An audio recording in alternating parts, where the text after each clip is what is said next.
Bismillahirrahmanirrahim. Assalamualaikum warahmatullahi wabarakatuh. Alhamdulillahi ala ihsani wa syukur lahu ala taufiqihi wa amtinanihi. Asyhadu an la ilaha illallah wahdahu la syarika lahu ta'ziman li sya'nihi wa asyhadu anna Muhammadan abduhu wa rasuluhu ila ridwani. Allahumma shalli alaihi wa ala alihi wa ashabihi wa ikhwanihi.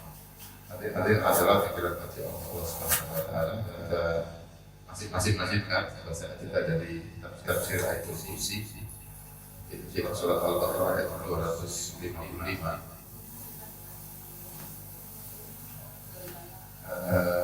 Selesai kemarin.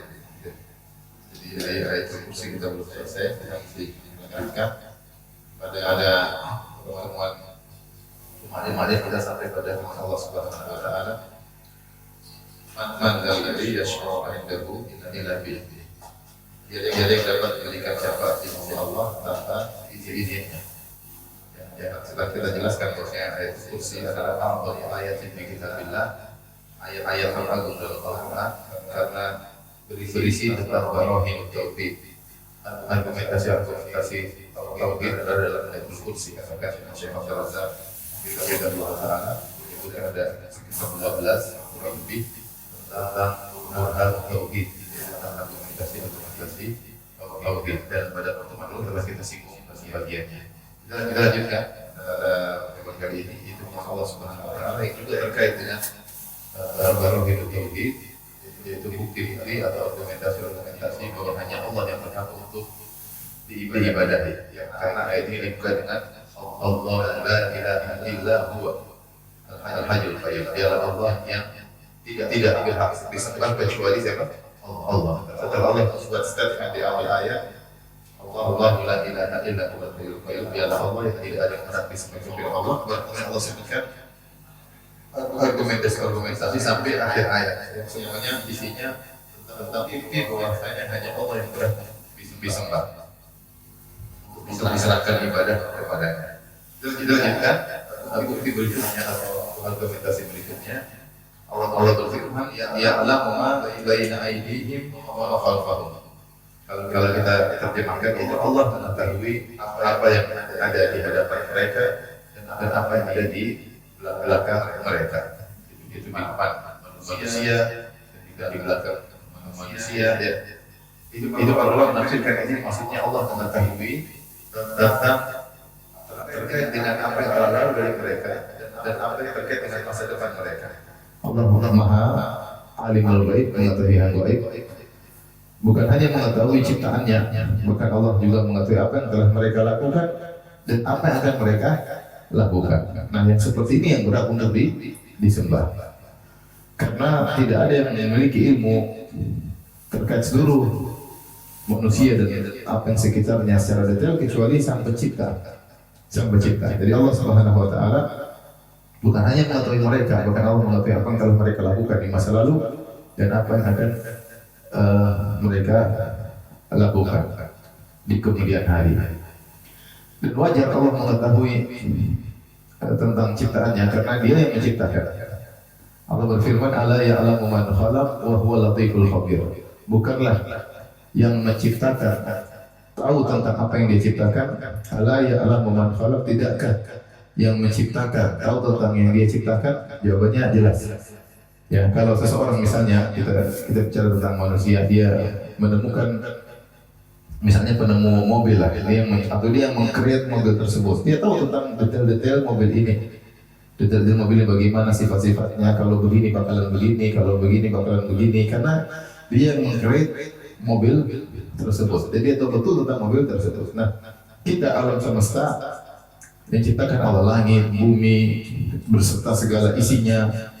Ya, yang menciptakan siapa? Allah. Allah mengetahui secara detail semuanya. Ya. Karena untuk menciptakan butuh ilmu dan Allah lebih tahu tentang apa? Ciptaannya. Maka Allah mengatakan Allah ya'lamu man khalaq. Tidakkah yang menciptakan tahu tentang yang Dia ciptakan? Dan Allah menciptakan ini semua agar kita tahu Allah Maha berilmu. Di akhir surat At-Talaq kata Allah, Allahul ladzi khalaqa sab'a samawati wa minal ardi mithlahunna yatanazzalul amru bainahunna lita'lamu annallaha ala kulli syai'in qadir wa annallaha qad ahata bi kulli syai'in ilma. Kata Allah, dialah Allah yang telah menciptakan langit yang 7 dan bumi yang semisalnya. Allah menciptakan seluruh langit, Allah menciptakan bumi. Yatanazzal amru bainahunna, dan di antara langit dan bumi terjadi banyak perkara. Kejadian ini, kejadian anu, semuanya Allah yang perintahkan. Semua atas perintah Allah, semua atas keputusan Allah. Buat apa ini semua? Kenapa Allah ciptakan langit 7 lapis? Allah ciptakan bumi. Allah turunkan segala perintahnya, perkaranya, semua kejadian. Lita'lamu, agar kalian mengetahui. Annallaha ala kulli syai'in qadir, bahwasanya Allah Maha Kuasa atas segala sesuatu. Karena nggak mungkin bisa menciptakan 7 langit, bumi dengan berbagai macam isinya, dengan berbagai macam kejadian, kecuali Zat yang Maha Kuasa yang bisa meng-create semua ini dan menjalankan semua ini. Bukan cuma meng-create, menjalankan. Ya, hanya yang Maha Kuasa. Lita'lamu, agar kalian mengetahui annallaha ala kulli syai'in qadir, sesungguhnya Allah Maha Kuasa atas segala sesuatu. Wa annallaha qad ahata bi kulli syai'in ilma, bahwasanya ilmu Allah telah meliputi segala sesuatu. Logika sederhana, yang ciptakan semua Allah, dia pasti tahu tentang apa ciptaannya. Mudah kan? Yang ciptakan semua siapa? Allah. Yang menciptakan tahu nggak ciptaannya? Tahu.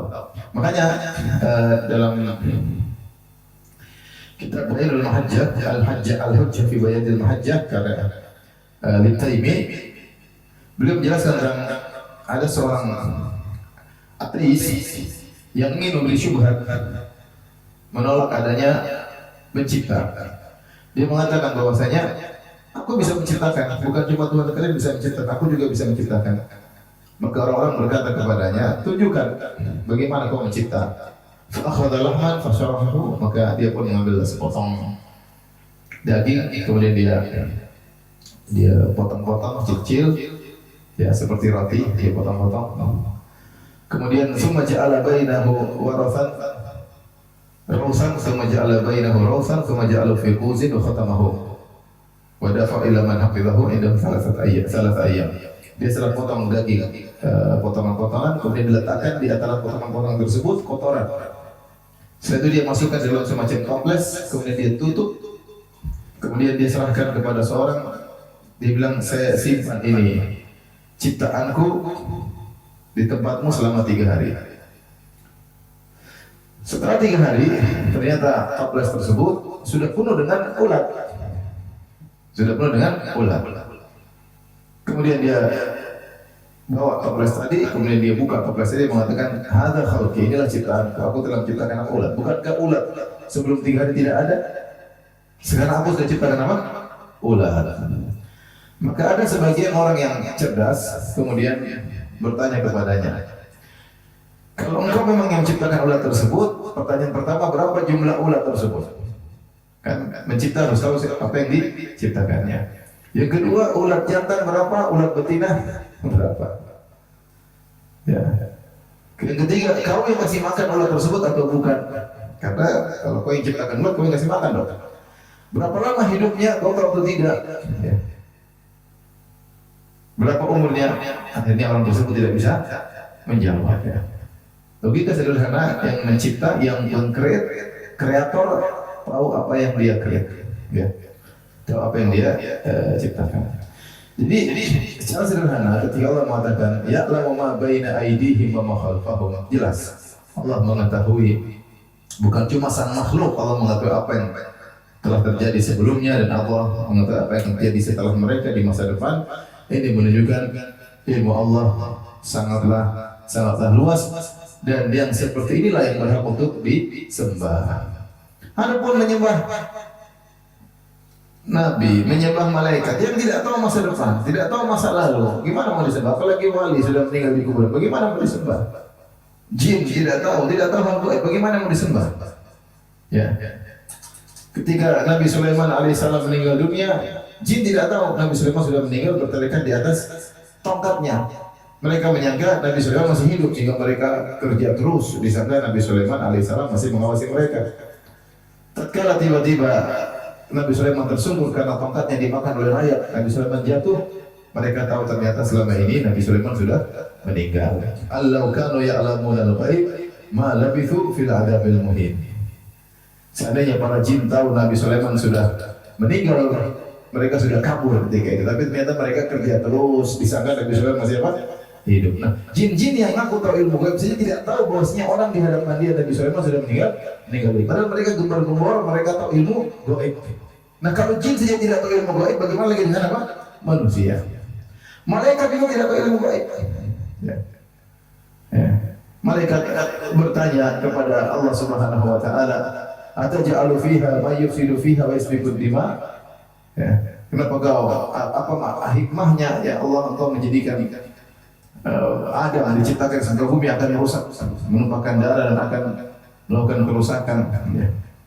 Allah mengatakan, "Inni a'lamu ma la ta'lamun." Aku tahu apa yang kalian tidak ketahui, kalian ketahui. Ya. Ya. Malaikat pun tidak tahu yang terjadi di masa depan kecuali kalau Allah kasih tahu. Kalau tidak kasih tahu, malaikat tidak tahu. Malaikat tidak tahu. Demikian juga para anbiya, mereka tidak tahu ilmu gaib. Nabi Yakub alaihissalam ketika Yusuf hilang, dia tidak tahu di mana Nabi Yusuf. Makanya dia menangis terus sampai matanya putih sampai buta. Kalau dia tahu Nabi Yusuf sudah jadi pembesar di kota Mesir, dia mungkin ketawa tiap hari. Dia nggak tahu. Dia nggak tahu. Padahal dia adalah orang yang paling dicintai oleh Allah di zaman tersebut. Anaknya di mana dia tidak tahu. Nabi Sulaiman tidak tahu kalau ada satu istana namanya istana di Sabah, pimpinnya Ratu Bilqis. Makanya Hud datang lapor kepada Sulaiman. Ahattu bima lam tuhitu bih. Wajidtuka min sab'in binaba'in yaqin. Tiba-tiba Hud datang, "Wahai Sulaiman, aku punya ilmu yang kau tidak tahu." Subhanallah.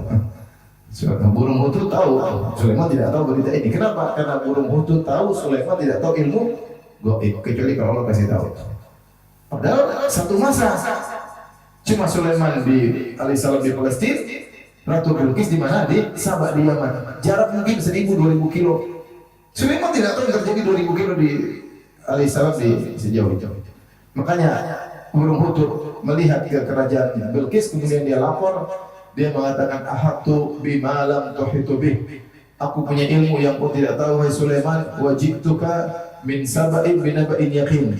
Sungguhnya aku datang dari negeri Sabah dengan membawa suatu kabar yang pasti, yang yakin. Ini wajadtu imra'atan. Aku kemudian boleh cerita. Nabi Sulaiman tidak tahu.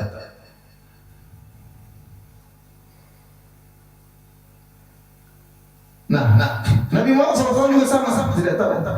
Istrinya Aisyah punya kalung hilang, cari nggak dapat.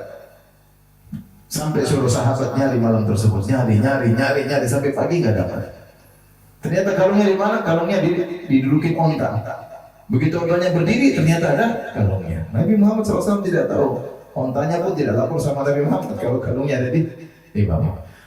Nah, semua tidak berhak untuk disembah. Yang berhak disembah yang tahu tentang seluruh alam semesta, itu yang berhak untuk disembah. Yang berhak disembah, yang diletakkan ibadah, diberikan ketundukan, kita menangis-nangis minta kepadanya adalah Allah yang mengilmui segala sesuatu. Ya.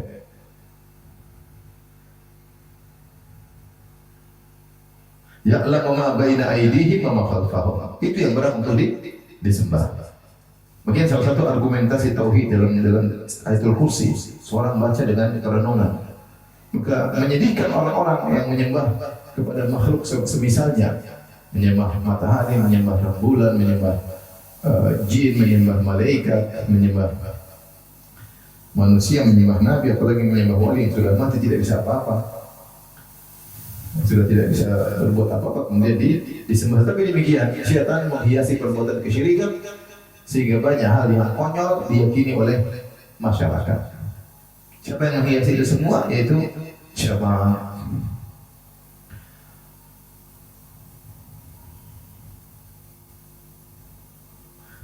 Baik, yang berikutnya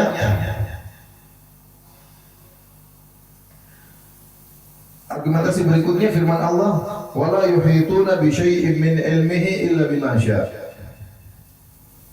Artinya mereka tidak mengetahui apa-apa dari ilmu Allah kecuali yang Allah kehendaki. Kecuali yang Allah kehendaki. Menunjukkan bahwasanya ilmu yang dimiliki oleh makhluk, dimiliki oleh manusia, oleh jin, malaikat, manusia, semuanya adalah dari pengajaran Allah. Semuanya adalah bagian dari ilmu yang Allah sedikit yang Allah ajarkan kepada mereka. Ya, makanya Allah mengatakan tentang para malaikat, malaikat berkata, ya, qalu subhanaka la ilma lana illa ma 'allamtana.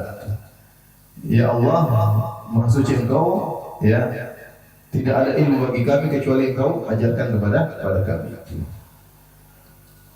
Jadi mereka tidak akan mengetahui sedikit pun dari ilmu Allah kecuali Allah kehendaki, kecuali Allah berikan. Ini menjelaskan bahwasanya ilmu makhluk sangat terbatas sesuai dengan kehendak Allah Subhanahu wa taala. Berbeda dengan ilmu Allah yang meliputi segala sesuatu. Kalau kita membuat komparasi antara ilmu Allah dengan ilmu makhluk, maka kita akan tahu bagaimana sedikitnya ilmu makhluk. Pertama, makhluk didahului dengan kebodohan, tidak tahu apa-apa. Allah berfirman, "Allahu akhrajakum min butuni ummahatikum la ta'lamuna syai'a." Allah yang telah mengeluarkan kalian dari perut ibu kalian.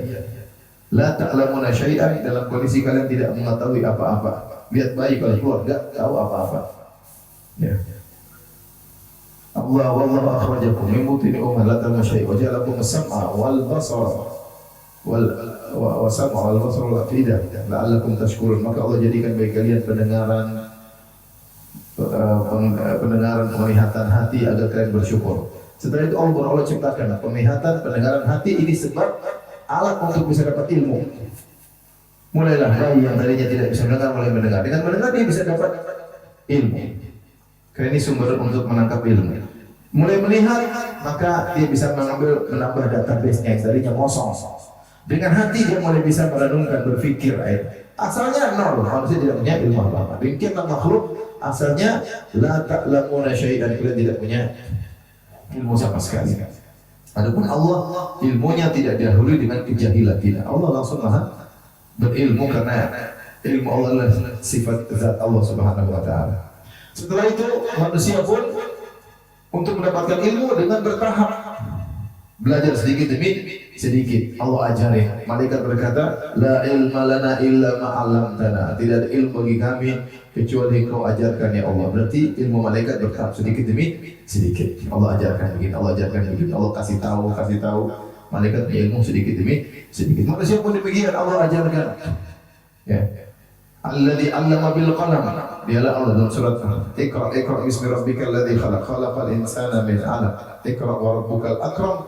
Alladzi 'allama bil qalam. 'Allamal insana ma lam ya'lam. Dialah Allah yang mengajarkan manusia dengan pena orang belajar. Dengan pena orang bisa membaca hasil tulisan pena. Allah ajarin. 'Allamal insana ma lam ya'lam. Allah mengajarkan manusia ilmu yang tadinya mereka tidak ketahui. Jadi ilmu mereka manusia itu ilmunya bertahap, sedikit demi sedikit. Ar-Rahman 'allamal Qur'an. Khalaqal insan 'allamahul bayan. Dialah Allah Ar-Rahman yang mengajar manusia. Ya, 'allamal Qur'an, mengajarkan Al-Qur'an. Kemudian 'allamahul bayan, mengajarkan bagaimana cara untuk bisa menjelaskan. Manusia untuk bisa menjelaskan ini butuh belajar. Dari pendiam, dari kaku, akhirnya dia bisa ngomong, dia bisa mengutarakan dengan lisannya. Dia bisa berorasi, dia bisa menulis. Semua yang ajar siapa? Allah Subhanahu wa taala. Jadi ilmu yang mereka dapatkan dari nol, dapat ilmu secara bertahap. Ilmu yang mereka dapat di bertahap tersebut ternyata cuma sedikit. Kata Allah, "Wa ma utitum minal ilmi illa qalila." Kalian tidak punya ilmu kecuali cuma apa? Sangat sedikit. Sangat sedikit. Sudah belajar setengah mati, ilmu sangat luas. Subhanallah, ilmu sangat luas. Kita belajar ilmu agama saja tidak akan pernah selesai. Luas sekali. Luas sekali ya. Umur kita tidak cukup untuk bisa belajar ilmu seluruhnya. Ilmu bahasa Arab saja luasnya luar biasa. Ini baru bahasa Arab, baru nahwu sharaf, belum ilmu ini, belum ilmu anu, belum ini. Kita cuma tahu secuil-secuil aja. Ya. Ilmu yang sedikit tersebut ternyata juga mengalami kelupaan. Bukan dapat ilmu kemudian tidak pernah lupa. Walaqad ahidna ila Adam min qablu fanasiya walam najid lahu azma. Kata Allah tentang Adam, fanasiya, Adam lupa. Dalam hadis kata Nabi SAW, fanasiya Adam wa nasiyat dzurriyyatuhu. Adam lupa, keturunan juga lupa. Adam lupa, keturunan juga lupa. Ketika dalam hadis Allah menciptakan Adam, Allah kasih Adam umur 1000 tahun. Setelah itu Allah menampakkan Seluruh keturunan Adam Allah tampakkan di hadapan Nabi Adam. Nabi Adam alaihissalam lihat keturunannya yang begitu banyak. Tiba-tiba Nabi Adam tertarik dengan Nabi Daud. Kata Adam, ya Rabbi, ini siapa? Kata Allah, itu keturunanmu namanya Daud. Kata Allah, berapa umur kau kasih kepadanya? Kata Allah, 60 tahun. Adam bilang, ya Allah, ambil 40 umurku kasih sama Daud. Ini awal-awal Adam turun ke bumi. Kemudian Allah kasih, ambil Adam. 1000 diambil 40 jadi berapa? Matematikanya benar, berapa? 1000 kurang 40 jadi berapa? 960. 40 tahun kasih ke Daud. Berjalan waktu 900 tahun kemudian malaikat maut datang. Waktunya Nabi Adam meninggal 960 tahun. Mau dicabut, kata Adam, belum waktunya. Umur saya 1000. Kata malaikat, kau sudah kasih Daud 40? Enggak, saya enggak pernah kasih. Lupa. Kita asal tahun aja lupa, apalagi 900 tahun kemudian. Gimana enggak lupa? Adam lupa, wajar. Kata Nabi SAW ketika meriwayatkan hadis ini, nasiya Adam wa nasiya dzurriyyatuhu. Adam lupa, keturunan juga apa? Lupa. Saya kemarin baru ngobrol sama 2 orang, suami istri, ya mungkin umur 50-an lah. Mereka bilang, Ustaz, kemarin kita ngobrol ada seorang yang menyekolahkan anak perempuannya di Arab Saudi, jurusan dunia. Siapa? Aduh, ya siapa kemarin ya? Mereka belum saling ngomong, siapa kemarin? Iya, minggu lalu kita ngobrol, siapa ya? Mereka berdua bingung. Tapi kita ingat ceritanya, yang cerita siapa mereka lupa. Mereka berusaha pikir sampai nggak ketemu. Dia bilang faktor U. Faktor U. Ya, manusia, mereka pun sudah belajar akan bisa lupa. Makanya kita namanya perlu meraja. Ustaz perlu meraja, Al-Quran meraja. Kalau nggak lupa, hadis-hadis perlu dimerajaai, ilmu perlu dimerajaai. Kalau nggak lupa, kan demikianlah sifat ilmu manusia, makhluk ini bisa lupa. Selama kita anak Adam, kita akan lupa. Nabi SAW pernah sholat kemudian lupa ayat.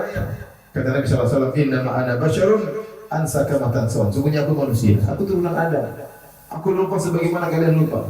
Fa idza nasitu fadzakiruni. Kalau aku lupa maka ingatkanlah. Belum lagi akhirnya mengalami kelupaan yang total ketika menjelang meninggal. Pikun. Ini dialami oleh banyak orang. Wa minkum may yuraddu ila adzal umur likai la ya'lamu ba'da ilmin syai'an. Di antara kalian, tidak semuanya, di antara kalian ada yang dikembalikan kepada umur yang paling buruk sehingga dia lupa dengan apa yang pernah dia ketahui. Tidak semua orang pikun, tapi banyak yang apa? Pikun. Banyak yang pikun. Dia lupa tentang masa lalu. Kalau baru ngomong tadi pagi, siang sudah apa? Lupa ya. Seperti itu ya. Sebagian orang sudah sholat merasa belum sholat. Sebagian mereka belum sholat merasa sudah sholat. Seperti itu mau diapain? Sebagian enggak, tapi di antara mereka. Artinya demikianlah manusia. Ya. Itulah sifat-sifat ilmu manusia. Adapun ilmu Allah Subhanahu wa taala tidak demikian. Ilmu Allah Subhanahu wa taala tidak dilalui kejahilan. Ilmu Allah langsung sempurna, tidak melalui tahapan. Ilmu Allah tidak mengalami kelupaan. Wa ma kana rabbuka nasiya. Allah tidak pernah lupa, ya. Dan selalu sempurna ilmu Allah Subhanahu wa taala. Adapun manusia dapat ilmu dari ilmu Allah cuma sedikit. Wala yuhituna bi syai'in min ilmihi. Tidaklah mereka mendapati sedikit pun dari ilmunya, dari ilmu Allah yang Allah kasih, illa bima syaa, kecuali Allah kehendaki untuk kasihkan kepada manusia tersebut. Nah, manusia yang ilmunya cuma sedikit tersebut, makhluk yang ilmunya cuma sedikit tersebut, tidak pantas untuk disembah, tidak pantas untuk diibadahi. Yang ilmu dia bukan di tangan dia. Kalau Allah bikin dia paham, dia paham. Kalau dia tidak paham, tidak bisa paham. Betapa banyak kita baca, kita mau paham, nggak paham. Aduh, ya Allah, ini gimana sih? Menunjukkan ilmu bukan di tangan kita. Kita baca suatu berita, kita nggak paham. Kita baca ilmu tertentu, kita nggak paham. Karena ilmu manusia butuh. Kalau Allah tidak berkehendak, illa bima syaa, kecuali kehendak Allah. Kalau tidak berkehendak, nggak bakalan paham. Nggak bakalan paham. Ibn Taimiyah rahimahullah disebutkan oleh murid-muridnya, beliau kalau sudah menghadapi masalah yang serius yang beliau susah paham, beliau istighfar terus. Astagfirullah, astagfirullah, astagfirullah, astagfirullah, sampai Allah beri kepemahaman. Karena beliau tahu yang bikin paham siapa? Allah. Yang bisa bikin paham siapa? Allah. Beliau nggak paham, beliau istighfar. Astagfirullah, astagfirullah, astagfirullah, astagfirullah, sampai Allah buka. Subhanallah, kita kadang baca buku tertentu, kita nggak paham maksudnya apa. Kita harus duduk lagi belakang, baca dari awal terus pelan-pelan sampai kita, oh maksudnya begini. Kalau Allah tidak kasih paham, tidak bisa. Illa bimasya, tidak ada ilmu yang dimiliki oleh seorang, itu yang kehendak Allah Subhanahu wa Ta'ala.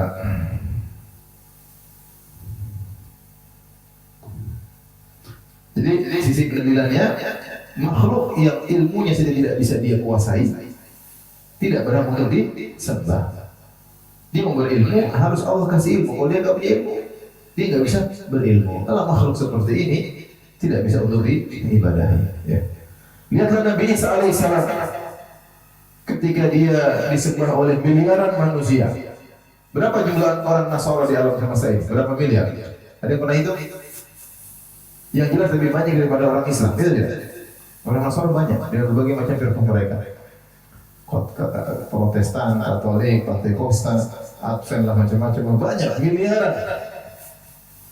Ortodoks miliaran, lebih banyak daripada orang Islam. Yang mereka semua siapa? Nabi Isa alaihissalam.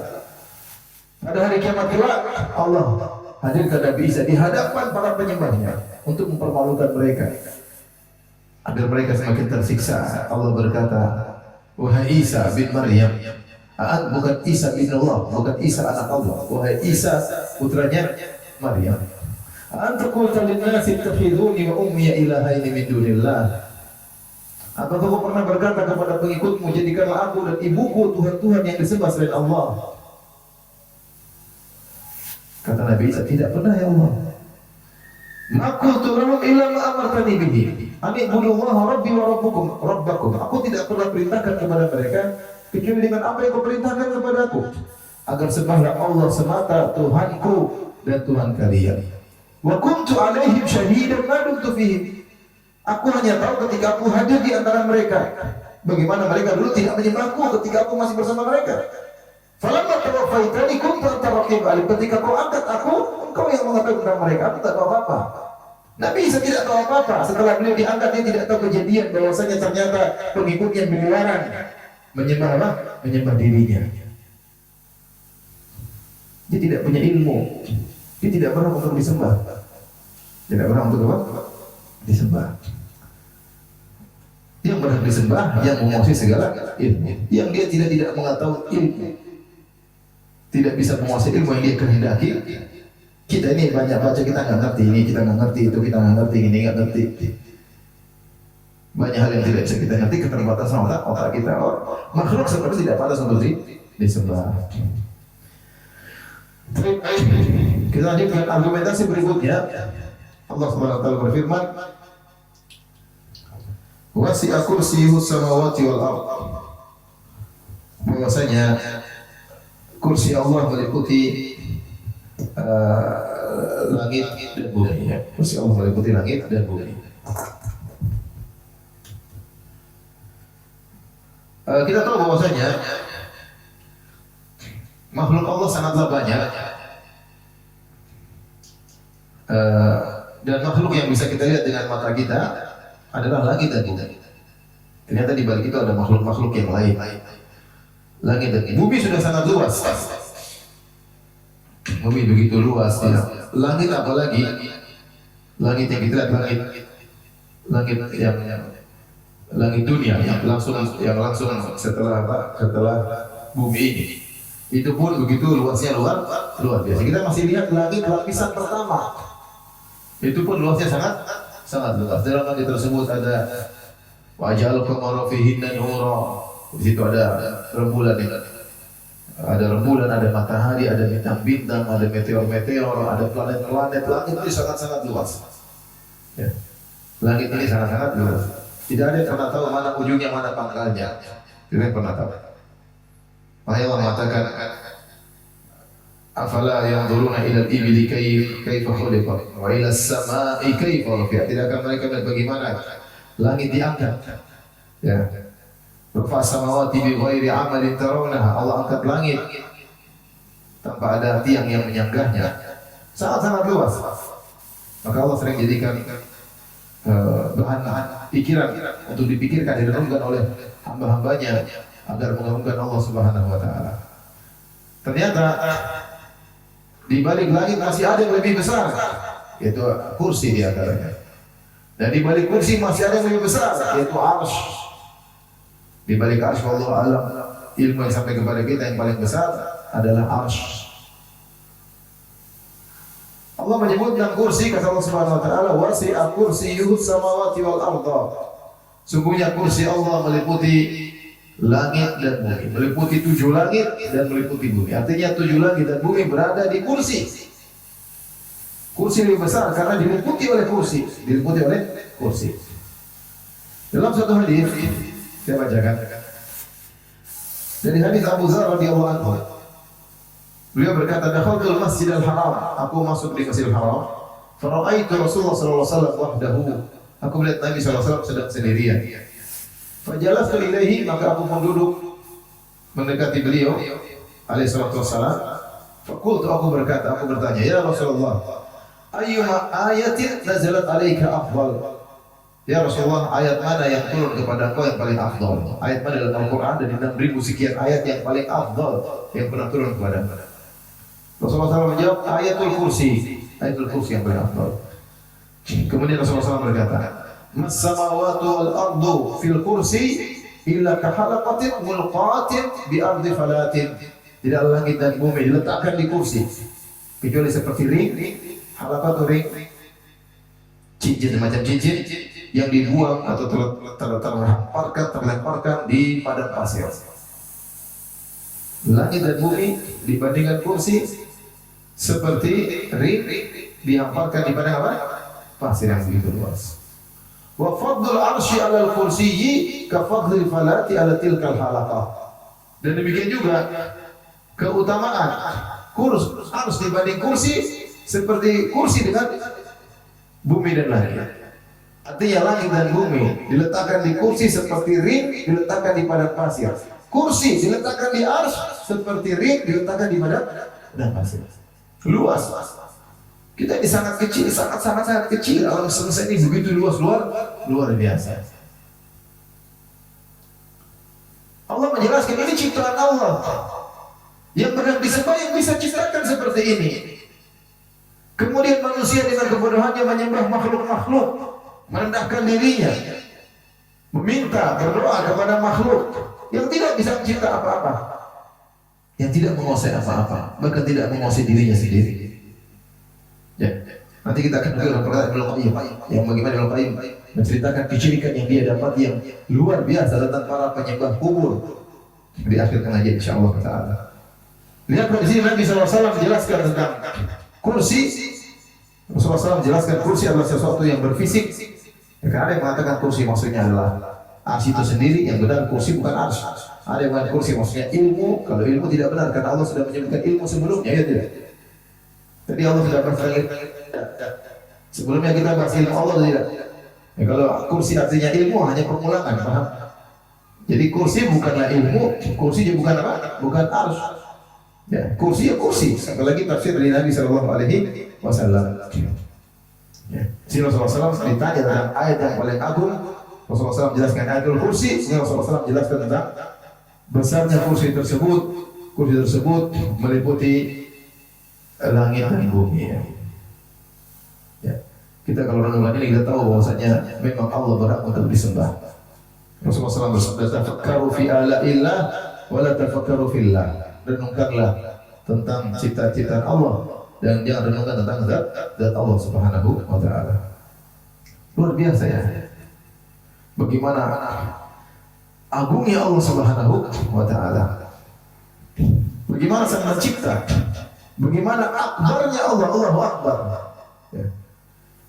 Allah bersebut dalam Al-Quran, "Wa ma qadarullah haqqa qadrihi wal ardu jami'an qabdatuhu yawmal qiyamah was samawati matwiyatun bi yaminihi." Mereka tidak mengagungkan Allah.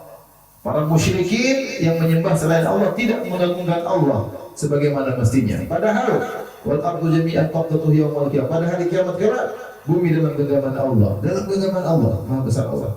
Was samawati matwiyatun bi yaminihi. Langit dilipat dengan tangan Allah.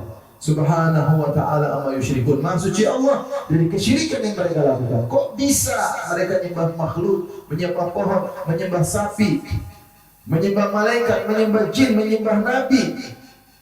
Sementara ini semua makhluk yang bisa apa-apa. Siapa yang menciptakan langit dan bumi? Siapa yang di tangannya bumi pada hari kiamat kelak? Siapakah yang di tangannya langit dilipat dengan tangannya? Dia Allah, itu yang berhak untuk disembah. Maha suci Allah dari kesyirikan yang mereka lakukan.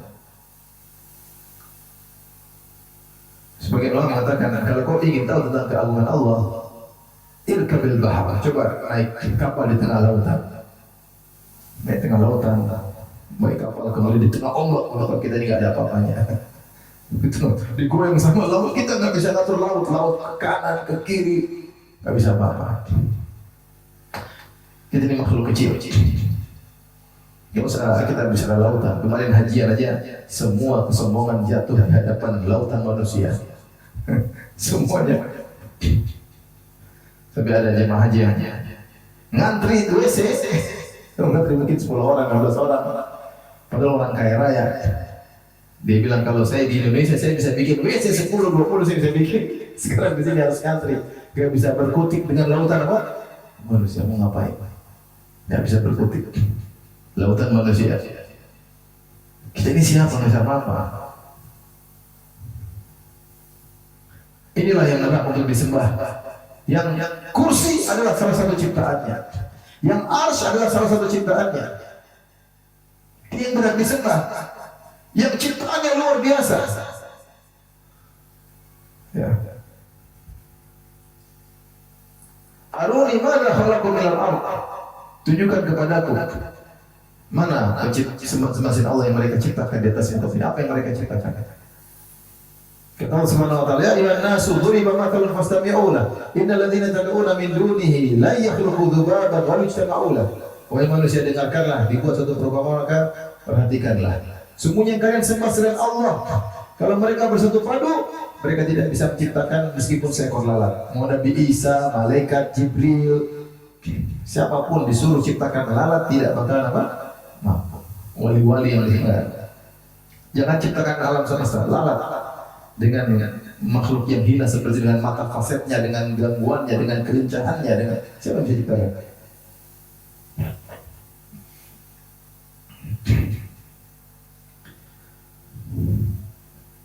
Makanya Allah berfirman dalam surat Nuh, kata Allah Subhanahu wa ta'ala, "Ma lakum la tarjuna lillahi waqara." Kenapa kalian tidak mengagungkan Allah sebagaimana mestinya?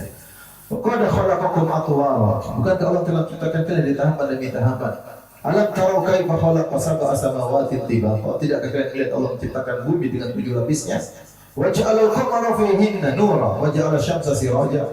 Allah menjadikan di langit tersebut ada rembulan yang bercahaya, matahari yang bersinar. Wallahu ambatakum minal ardi nabata. Dan seterusnya. Kenapa kalian tidak mengagungkan Allah sebagaimana mestinya? Yang menciptakan alam semesta begitu hebatnya, itulah yang berhak untuk disembah. Hanya Dia yang berhak untuk disembah. Ini adalah dalil argumentasi tauhid. Argumentasi berikutnya dari firman Allah Subhanahu wa taala, "Wala ya'uduhu hifdzuhuma." Wala yukrithu, artinya la ya'uduhu, artinya la yukrithu, la yuthqiluhu, ya. La yut'ibuhu, artinya tidak melelahkan Allah, tidak merepotkan Allah untuk menjaga langit dan bumi. Allah ciptakan langit dan bumi dan tidak repot bagi Allah untuk urusi langit dan bumi. Kita manusia punya keterbatasan. Sebagian orang punya banyak cita-cita, dia bikin proyek ini, proyek dia create, dia bikin proyek, dia buat datangkan ini pekerjanya, dia bikin proyek kedua, sudah banyak bermusik, nggak bisa ya, nggak bisa jalan-jalan, nggak bisa jalan-jalan. Gak gampang, gak gampang. Dia yang bikin ini, bikin. Ketika mau jalanin, bingung dia. Terlalu kompleks permasalahannya. Ada masalah ini, masalah stres, pusing. Gak mampu. Allah menciptakan semuanya dan Allah urus mudah sekali bagi Allah Subhanahu wa ta'ala. Langit dan bumi yang beserta isinya begitu kompleks permasalahannya. Kompleksnya permasalahan kita bumi banyak. Isi bumi berapa manusia? Setiap kita ada masalah.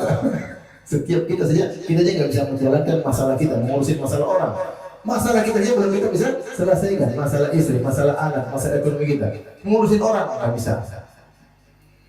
Allah ciptakan langit dan bumi, wala yaquduhu hifdzuhuma, dan tidak sulit dan tidak repot bagi Allah untuk ngurusin menjaga mereka, menjaga langit dan bumi. Karena ini dalil bahwasanya seluruh makhluk membutuhkan Allah Subhanahu wa taala. Seluruh makhluk membutuhkan Allah Subhanahu wa taala. Dan Allah tekankan dalam beberapa ayat seperti ayat ini. Wala yauduhu hifdzuhuma, dan tidak merepotkan bagi Allah untuk menjaga langit dan bumi. Berarti langit dan bumi butuh Allah tidak? Butuh untuk dijaga. Dalam ayat yang lain kata Allah Subhanahu wa taala, "Innallaha yumsikus samawati wal arda an tazula wa la in zalata in amsakahuma min ahadin ba'di." Sungguhnya Allah menjaga, memegang langit dan bumi agar tidak hilang, agar tidak hancur, agar tidak bergeser. Karena kalau langit dan bumi bergeser atau rusak, siapa yang bisa menjaganya? Tidak ada kecuali Allah Subhanahu wa taala. Jadi langit dan bumi butuh Allah. Kata Allah Subhanahu wa taala, "Wa min ayatihi an taquma as-samawati wal ardu bi amrih." Jadi antara tanda-tanda kebesaran Allah, bahwasanya tegaklah langit dan bumi dengan perintah Allah Subhanahu wa taala. Ya, wala yauduhu hifdzuhuma, dan ini menunjukkan akan ya bagaimana agungnya Allah Subhanahu wa taala yang menciptakan langit dan bumi dan menjaganya. Bukan cuma ciptakan doang, Allah menjaganya. Karena ada sebagian model ateis yang mereka bilang mereka ateis, tapi ateis yang masih agak sopan. Kata mereka Tuhan ada, tapi sudah selesai tugasnya. Ibarat kata mereka seperti seorang pembuat jam tangan, kemudian dibuat jamnya jalan, dia pergi selesai, jam jalan sendiri. Enggak.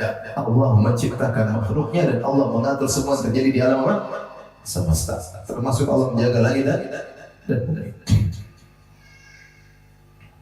Sehingga mengatakan makhluk sudah enggak butuh Tuhan lagi. Semua sudah bercampur aduk, berjalan sesuai dengan kehendak mereka. Ini enggak benar, ini semua kekufuran. Allah menciptakan, Allah yang ngurusin, Allah yang menjaga. Langit dan bumi Allah yang jaga. Kalau nggak dijaga mungkin tabrakan, mungkin ini, mungkin hancur, mungkin ada yang meledak, mungkin macam-macam. Allah yang jaga. Subhanallah. Kemana akal orang-orang yang menyembah makhluk? Menyembah makhluk yang tidak bisa mengatur apa-apa, tidak bisa menjaga apa-apa. Dirinya sendiri tidak bisa dijaga. Dirinya tidak bisa dijaga. Kalau ada yang nakut-nakuti, dia ketakutan. Kemudian bagaimana bisa disembah? Allah berfirman mengabarkan bagaimana buruknya akal orang musyrikin di awal surat Al-An'am. Kata Allah, "Alhamdulillahilladzi khalaqas samawati wal arda wa ja'ala dhulumati wan nur thumma alladziina kafaru bi rabbihim ya'dilun." Segala puji bagi Allah yang telah menciptakan langit dan bumi, yang menjadikan cahaya dan kegelapan. Thumma alladziina kafaru bi rabbihim ya'dilun. Kemudian orang kafir mereka menyamakan Rabb mereka dengan sembahan-sembahan mereka. Sebagaimana mereka menyembah Allah, mereka juga menyembah selain Allah. Sebagaimana mereka menangis minta kepada Allah, mereka juga menangis di kuburan wali. Bahkan mereka lebih khusyuk di depan kuburan wali. Mereka menyamakan Rabbul Alamin dengan wali yang tidak bisa apa-apa, yang tidak bisa ngurusin apa-apa. Mau disamakan dengan pengurus langit dan bumi, yang menjaga langit dan bumi, tidak bisa jaga apa-apa. Manusia tidak bisa jaga apa-apa. Kalau sudah ada bencana alam selesai, siapapun dengan kesombongan tidak bisa berkutik, tidak bisa berbuat apa-apa. Baik. Setelah itu, yang terakhir Allah tutup firman-Nya dengan ayat kursi, wa huwal aliyyu al-azim. Dialah maha tinggi dan maha agung. Maha tinggi dan maha agung. Ini ada perbedaan antara tinggi dan agung. Allah maha tinggi disebut oleh para ulama, ketinggian Allah mencakup 3 hal. Pertama disebut dengan uluwul zat, yaitu zat Allah yang maha tinggi di atas seluruh makhluknya. Yang kedua uluwul qahar. Uluwul qahar maksudnya semua keputusan Allah yang tertinggi, tidak ada yang bisa melanggar. Allah kalau ingin sesuatu tidak ada yang bisa menolaknya. Yang ketiga uluwul qadar atau uluwul sya'an, yaitu sifat-sifat Allah yang maha tinggi. Inilah ketinggian Allah, sifatul ulu, maha tinggi Allah kembali kepada 3, uluwul zat, zat Allah yang maha tinggi. Kemudian kekuasaan Allah yang maha tinggi, uluwul qahar. Kemudian uluwul sya'an atau uluwul qadar adalah sifat-sifat Allah yang maha tinggi. Zat maha tinggi, kekuasaan Allah maha tinggi, sifat-sifatnya yang maha tinggi. Adapun yang pertama uluwul zat, Allah maha tinggi, maka sudah sering kita bahas, dan di antara dalilnya adalah sebelumnya Allah mengatakan wasi'a kursiyyus samawati wal ardh. Kursi Allah meliputi langit dan bumi. Itu kursi ciptaannya. Bagaimana dengan Allah yang maha akbar? Kalau maha akbar berarti Allah di luar alam. Allah di luar alam. Kalau di luar alam berarti Allah di atas. Sederhana, paham? Langit dan bumi siapa menciptakan? Kecil bagi Allah. Bumi bisa digenggam oleh Allah. Langit bisa dilipat oleh Allah. Berarti Allah di luar apa? Di luar alam. Kalau di luar alam berarti ke arah mana? Ke arah atas. Paham? Paham tidak?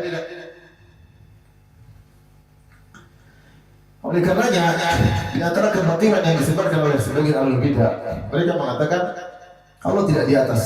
Kenapa di atas? Kalau Allah di atas, berarti Allah lebih kecil dari arsy. Berarti Allah butuh kepada arsy, Allah butuh kepada langit. Kalau arsy jatuh, maka Allah ikut jatuh. Kita bilang enggak, semua makhluk butuh Allah. Langit dan bumi butuh Allah tidak? Siapa yang jaga langit dan bumi? Allah. Allah maha besar, Allah lebih besar daripada langit dan bumi. Makhluk ini sangat kecil. Bumi, langit bisa digenggam oleh Allah.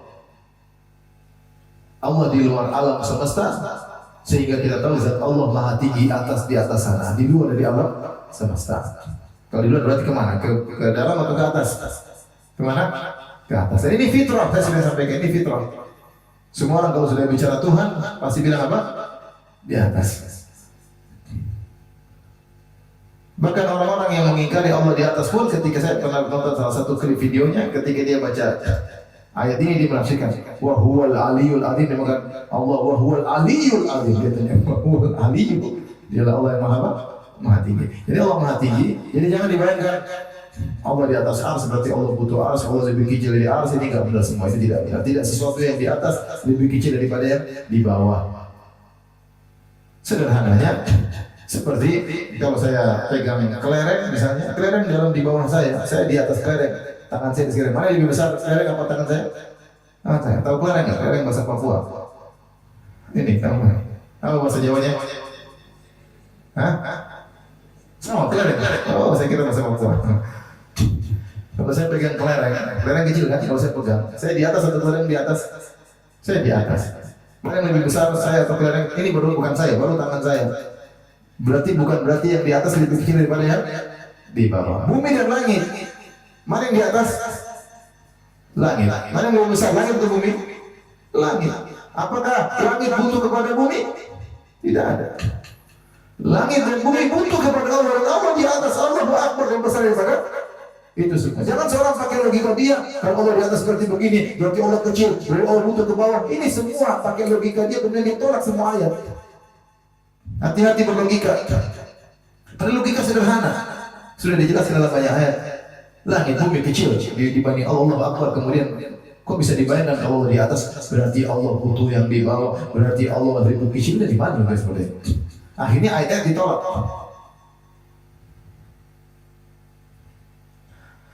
Jadi wa huwal ali, dialah maha tinggi. Dan dalil dan Allah maha tinggi sangat banyak. Di antaranya adalah Isra Mi'raj, Rasulullah SAW ke atas untuk bertemu dengan Allah Subhanahu wa Ta'ala untuk menerima perintah sholat. Bahkan tiap perantara Jibril, Rasulullah SAW mendengar langsung perkataan Allah. Saking dekatnya Nabi dengan Allah sampai sebagian sahabat menyangka Nabi melihat Allah. Dalam hadis Abu Dzar bertanya, ya Rasulullah, hal ra'aita rabbak? Ini jelas sekali, berarti zat dengan zat. Ya Rasulullah, apa engkau melihat Allah ketika Isra Mi'raj di atas sudah dekat sekali? Hal ra'aita rabbak? Kau lihat Allah? Kata Nabi, nurun anna arahu. Bagaimana saya bisa lihat ada cahaya yang menghalangi? Tapi berarti benar enggak Rasulullah dekat dengan Allah? Makanya saking dekatnya timbul pertanyaan, apakah engkau melihatnya? Kalau seandainya Nabi tidak bertemu dengan Allah, sebagaimana pernyataan ahlul bidah, Nabi akan jawab, yang ketemu Allah siapa? Tapi karena saking dekatnya Nabi dengan Allah, timbullah pertanyaan.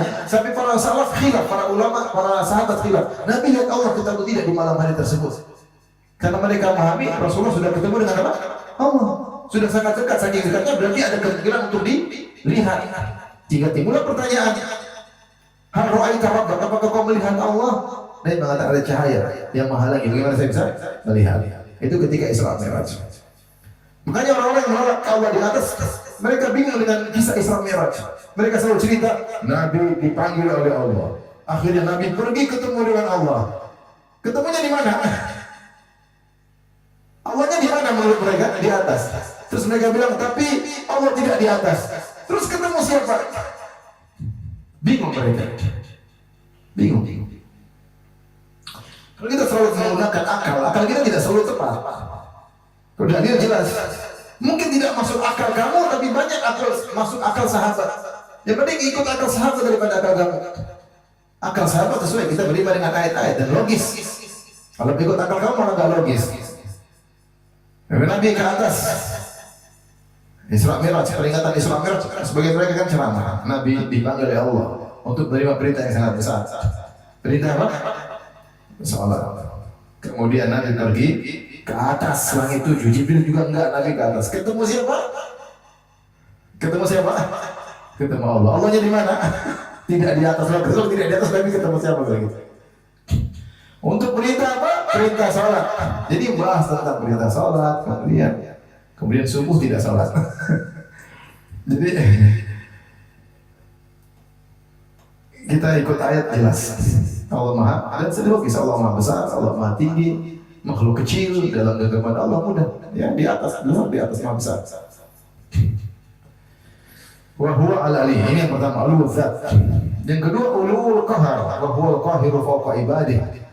Dialah Allah yang Maha Kuasa atas segala hamba-hambanya. Tidak ada keputusan kecuali dari Allah. Betapa banyak kita sering berencana, sudah memasang segala persiapan, tahapan sudah bersiap, ternyata hasilnya tidak sesuai dengan kita inginkan. Allah punya kehendak. Makanya orang awam di sana berkata, misalnya di Madinah, anta turid wa ana urid, wallahu yaf'alu ma yurid. Orang awam sana sekarang berkata, engkau pingin, saya juga pingin, tapi yang terjadi inginnya siapa? Allah. Bukan keinginanku, bukan keinginanku, tapi keinginan siapa? Allah. Kita ini siapa ya? Kita boleh berencana, tapi yang memutus adalah Allah Subhanahu wa Ta'ala. Ya. Tidak ada yang bisa menolak keputusan Allah Subhanahu wa Ta'ala. Orang-orang yang sombong, yang angkuh tidak bisa menolak keputusan Allah. Fir'aun yang begitu sombong mati. Orang-orang yang begitu sombong dengan bangganya tetap tidak bisa menolak kalau suatu saat kau bakalan tua, bakalan apa? Tua.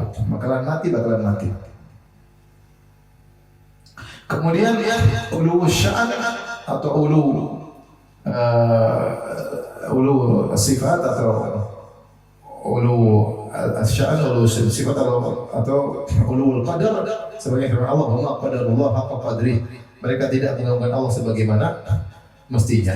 Allah Maha tinggi dari segala sifatnya. Kalau kita bilang Allah baik, berarti Allah Maha baik. Makanya kalau kita terjemahkan sifat Allah, kita tambah kata Maha. Maha baik, Maha pengampun, Maha rahmat, Maha kuasa, Maha berilmu. Karena setiap sifat Allah ulul qadar, Maha tinggi dari secara sifatnya. Kemudian setelah itu Allah tutup ayat kursi dengan firman-Nya Al-Azim, wa huwa Al-Aliyyu Al-Azim. Dialah Al-Azim yang Maha Agung. Tidak ada yang lebih agung dari Allah. Allah semua sifat-sifatnya, semua perbuatannya, semua keputusannya menunjukkan akan agungnya Allah Subhanahu wa Ta'ala. Dan tidak ada orang yang boleh, tidak ada zat yang boleh agung kecuali Allah Subhanahu wa Ta'ala.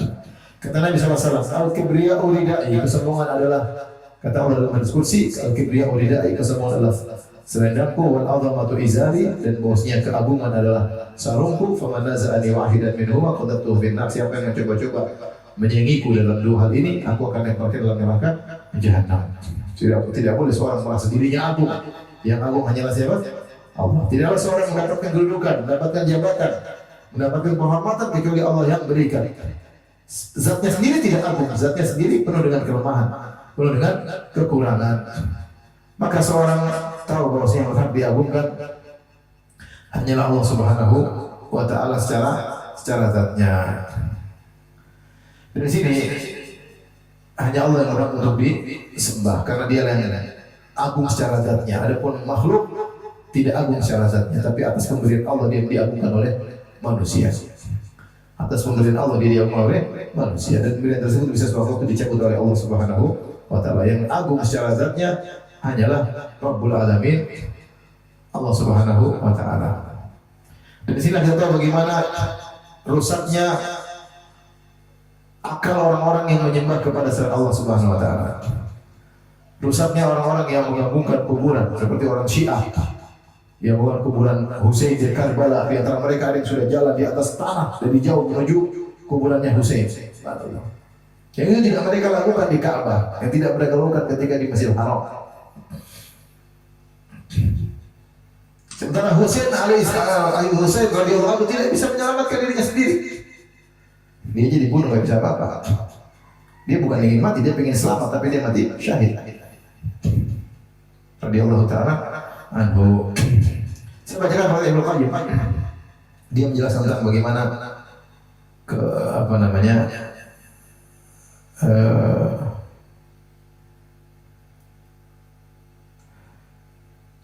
bagaimana orang-orang penyembah kubur di zaman yang beliau temui. Beliau berkata, "Tawadhu lahal jibah wa qabbalu al-ardha wa kashafu ar-ru'us." Sebagian mereka ketika mau mengadakan ritual penyembahan, pengagungan, mereka tidak bilang menyembah, tapi pengagungan terhadap penghuni kubur. Apa yang mereka lakukan? Di antara mereka ada yang kemudian meletakkan dahinya di tanah, mereka mencium tanah di kuburan, sekitar kuburan tersebut, mereka membuka kepala mereka sebagai bentuk pengagungan. Wartafa'at aswatuhum bil tajid, suara mereka kemudian terdengar teriakan, seruan, tangisan. Watabakau, ya sampai mereka pun menangis di kuburan tersebut, mengungkapkan segala isi hati mereka. Ini siapa Ibnu Qayyim. Fastaghatu biman la yubri wa la yu'id. Kemudian mereka beristighatsah kepada penghuni kubur yang tidak menciptakan dan tidak bisa membangkitkan. Wanado walakin makain gaib, mereka dari kejauhan sudah berteriak-teriak, wah fulan, wahai sayyid fulan, mereka sudah teriak dari jauh. Hatta idza danu minha sallu 'inda al-qabr rak'atain. Ketika mereka sudah sampai dekat kuburan, mereka salat 2 rakaat. Kita bilang salat tahiyatul kuburan. Mereka begitu, ada ritualnya, ke kuburan ada ritualnya. Dari jauh sudah begini, mulai teriak-teriak, mulai mengungkapkan persiapan, sudah dekat salat dulu 2 rakaat.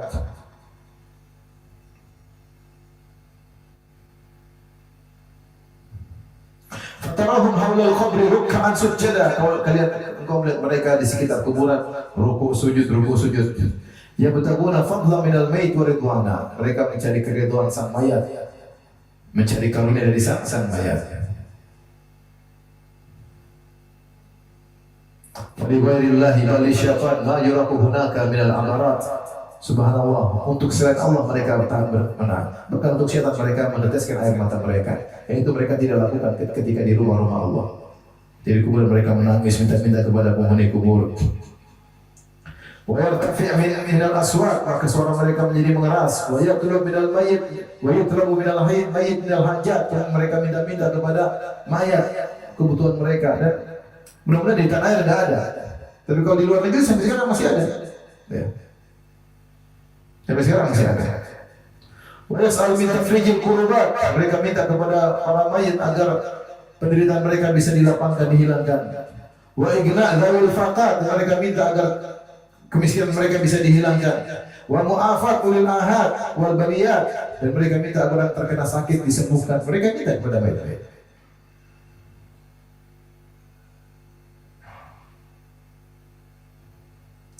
Kemudian mereka semua akhadhu fi takbir wal istilam, mulailah mereka mencium-cium, mengusap-usap kuburan tersebut. Ini dilihat oleh Ibnu Qayyim. Ini bukan mengada-ngada. Makanya Ibnu Nawawi menyebutkan di antara kebodohan orang-orang yang datang ke kuburan Nabi kemudian mengusap-usap kuburan Nabi. Maka perkataan Al-Ghazali dalam Ihya Ulumuddin, ini adalah adatnya orang Yahudi Nasara. Datang ke kuburan, mencium-cium kuburan dan mengusap-usap kuburan. Kebiasaan Yahudi Nasara. Saya sudah sebutkan dalam buku saya ajaran-ajaran Imam Madzhab Imam Syafi'i yang ditinggalkan oleh sebagian pengikutnya.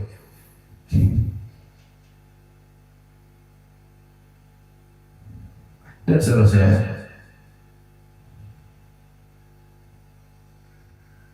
Kata Ibnu Qayyim, "Hadza wa lam natajawaz fi ma hakaina anha." Ini kami sampaikan, kami tidak lebih-lebihkan.